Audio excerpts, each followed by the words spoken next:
السلام علیکم ورحمۃ اللہ وبرکاتہ۔ Ibn Umar online Islamic academy YouTube channel میں آپ کو خوش آمدید کہتے ہیں۔ اگر آپ اس چینل پہ نئے ہیں تو چینل کو سبسکرائب کیجئے اور ساتھ ساتھ بیل آئیکن دبا دیجئے تاکہ آنے والی معلوماتی ویڈیو آپ کو بر وقت ملتی رہے۔ شکریہ۔ بسم اللہ الرحمن الرحیم، نحمدہ ونصلی ونسلم علی رسولہ الکریم۔ اصول فقہ کے آج اس ابتدائی لیکچر میں اصول فقہ سے متعلق جو ضروری ابحاث ہے وہ پڑھیں گے۔ لفظ اصول فقہ یہ دو الفاظ سے مرکب ہے، ایک ہے اصول اور ایک ہے الفقہ۔ دونوں کی الگ الگ تعریف کرتے ہیں۔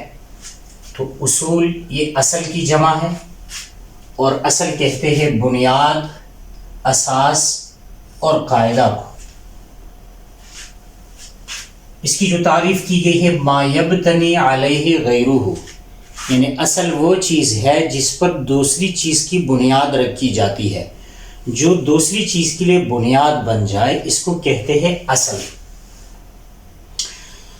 اور لفظ فقہ تو لغوی اعتبار سے فقہ کا معنی ہے لغوی جاننا، سمجھنا، اور اصطلاحی اعتبار سے امام صاحب رحمۃ اللہ علیہ کی طرف یہ تعریف منسوب ہے، اور یہ مختصر اور جامع بھی ہے۔ لفظ فقہ، یہ علم فقہ جو ہے معرفت النفس ما لها وما علیہا، یعنی انسان پر بعض چیزیں ایسی ہے جو واجب ہے، یعنی اس کا کرنا لازم ہے، اور بعض چیزیں ایسی ہے جس سے اجتناب کرنا ضروری ہے۔ جو باتیں انسان کے لیے ضروری ہے، فرض ہے، واجب ہے، سنت ہے، مستحب ہے، اور جن چیزوں سے بچنا ضروری ہے وہ حرام ہے، مکروہ ہے، اور پھر مکروہ کی دو قسمیں ہیں، مکروہ تحریمی اور مکروہ تنزیہی، اس سے بچنا ہے۔ تو نفس کا یہ باتیں جاننا کہ میرے لیے کیا ضروری ہے، کیا کروں اور کیا نہ کروں، تو یہی چیزیں جو ہے اس کی جاننے کا نام ہی فقہ ہے۔ اور یہی وجہ ہے کہ علم فقہ میں انہی سے بحث کی جاتی ہے کہ یہ کام جائز ہے یا جائز نہیں ہے، یہ مسئلہ کرنا ہے یا نہیں کرنا ہے، تو انہی حیثیت سے مسائل سے بحث کی جاتی ہے۔ جبکہ اصول فقہ جب ہم دونوں مجموعی طور پر لیں گے، اور اصول فقہ جو آج ہم پڑھ رہے ہیں اس کی تعریف یہ ہے هو علم يبحث فيه عن القواعد التي يتوصل بها الى استنباط الاحکام العملیۃ عن الادلۃ الشرعیہ۔ اصول فقہ وہ علم ہے یبحث فیہ، جس علم میں بحث کی جاتی ہے عن القواعد التي، ان قواعد سے، یتوصل بها، جن قواعد کی بدولت رسائی کی جاتی ہے، پہنچا جا سکتا ہے، انسان پہنچتا ہے الى استنباط الاحکام العملیۃ، عملی احکامات کی استنباط تک۔ یعنی یہ قواعد جان کر انسان کیا کرتا ہے، احکام عملیہ کا استنباط کرتا ہے۔ کس چیز سے؟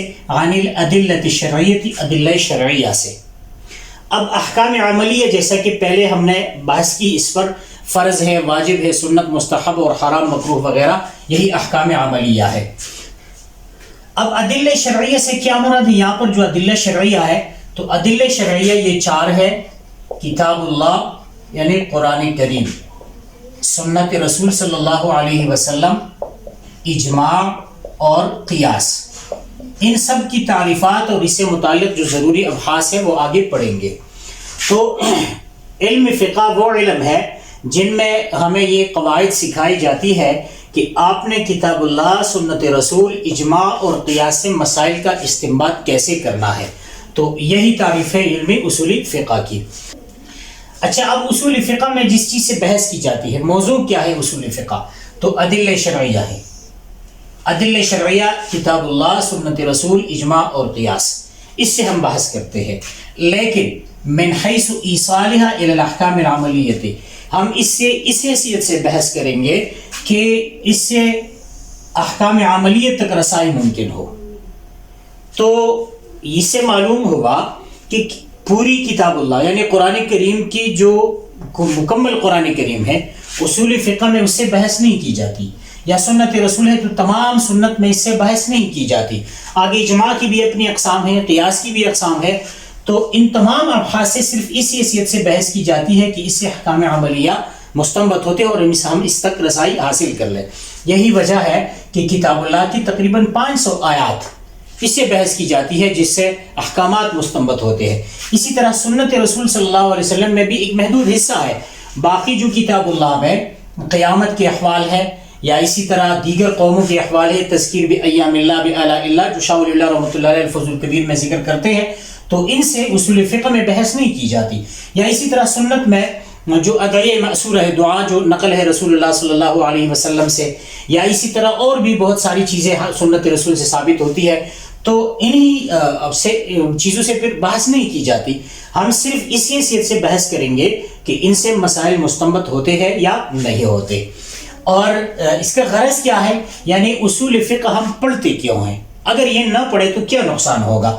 تو معرفت الاحکام العملیہ من الادلہ الشرعیہ، یعنی ادلہ شرعیہ، کتاب اللہ، سنت رسول، اجماع اور قیاس سے احکام کی معرفت کہ یہ حکم فرض ہے، واجب ہے، سنت ہے یا مستحب ہے، کرنا ہے یا نہیں کرنا ہے، ان چیزوں سے بچنا ہے یا نہیں بچنا ہے. اور تو یہ غرض ہے اصول فقہ کی. اور دوسری بات والتمکن من استنباطها منها، معرفت الاحکام، اور دوسری بات التمکن من استنباطها منها، کہ ہم کیسے قدرت حاصل کریں کہ کتاب اللہ، سنت رسول، اجماع اور قیاس سے یہی احکام عملیہ جو ہے یہ مستنبط کر سکے. تو یہی غرض ہے اصول فقہ کی. تو یہ تھی ابتدائی ابحاث اصول فقہ سے متعلق. امید ہے بات آپ کی سمجھ میں آ گئی ہوگی. پھر بھی اگر کسی کا کوئی سوال ہے تو وہ پوچھ سکتے ہیں. اسی پر اتفاق کرتے ہیں. السلام علیکم ورحمۃ اللہ وبرکاتہ.